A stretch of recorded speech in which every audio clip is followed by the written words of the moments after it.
saya Amy Swin, kawan baru you all di channel Amy Siamis. Apa khabar semua? Saya harap semua sihat.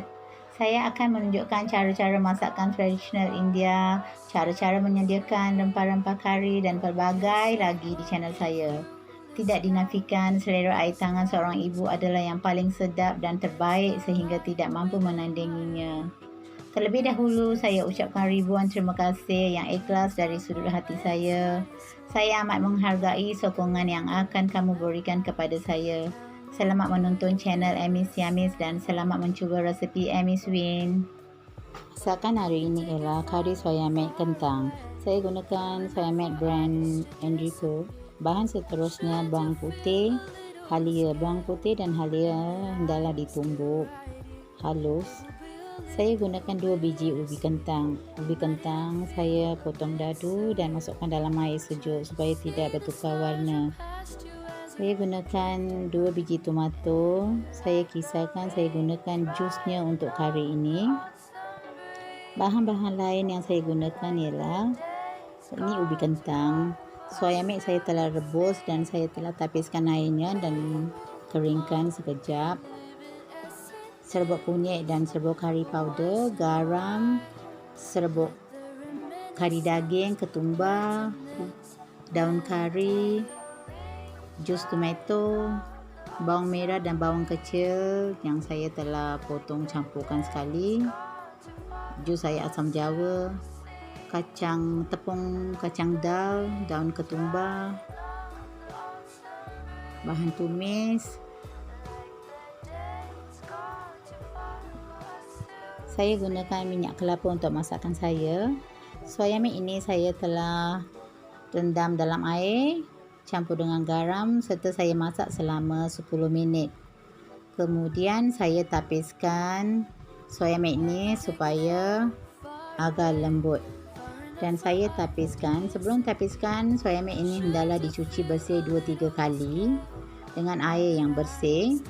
Selepas tu kita mesti tapiskan dengan penapis supaya air-air bakinya kering sebelum dimasak. Saya masak menggunakan periuk tanah. Selepas minyak panas, masukkan serbuk lada kering dan serbuk kunyit. Gaulkan ia supaya sebati.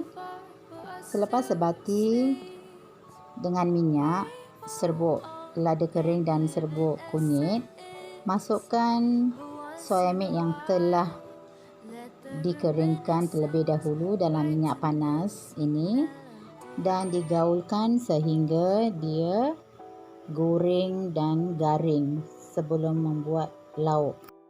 Gaul sebati, kurangkan api semasa menggoreng. Pastikan apinya kurang supaya soya milk tidak hangus semasa digoreng. Gaulkan sebati supaya soya milk ini bertukar warna keemasan.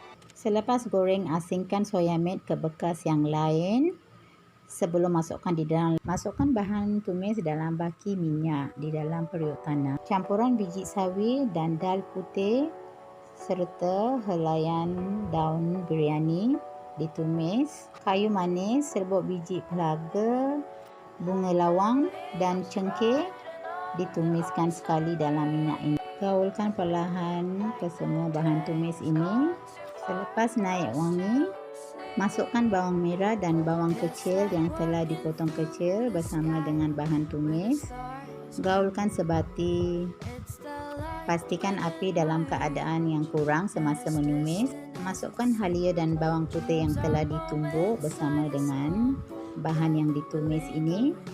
Gaulkan sebati sehingga haruman menumis ini naik bau wanginya. Gaulkan sebati semua campuran ini supaya tidak hangus. Sekarang masukkan daun kari bersama dengan bahan tumis ini dan campurkan sekali gaulan sebati ini. Gaulkan sebati semua bahan penumisan ini. Sekarang masukkan ubi kentang yang telah kita potong dadu bersama dengan bahan tumisan ini. Ratakan adunan ini dengan bahan tumis dan kentang supaya dia masak dengan lebih garing dalam minyak ini. Sentiasa gaulkan supaya ia tidak hangus dan semua bahan-bahannya bercampur dengan ubi kentang ini. Sekarang kita masukkan serbuk ketumbar dan kita gaulkan sebati. Kemudian kita masukkan serbuk kari daging.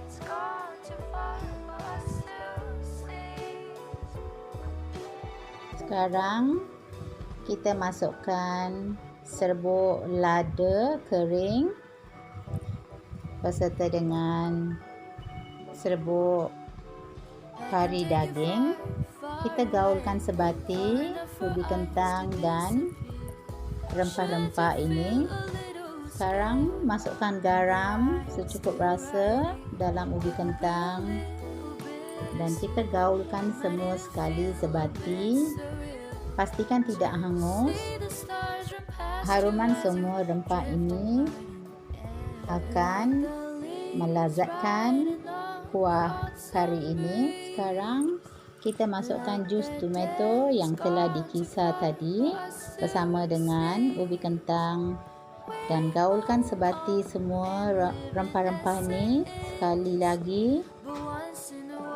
Kamu akan dapat wangian yang enak semasa kamu gaulkan semua ini. You all boleh gunakan rempah kari yang jual dekat kedai. Sekarang kita bancuhkan tepung dal kacang kuda dalam air. Tuang air dalam tepung ini dan gaulkan sebati supaya tepungnya tidak berketul-ketul. Mesti kena kacau sebati, kalau tak ketulan itu akan merosakkan masakan. Pastikan gaulannya rata sebelum tuang dalam kari tersebut. Dalam masakan ini saya gunakan rempah kari saya sendiri.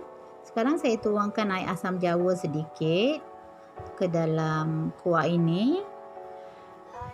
Dan kemudian saya tuangkan bancuhan tepung dal tadi dalam kuah ini. Kacau sebati.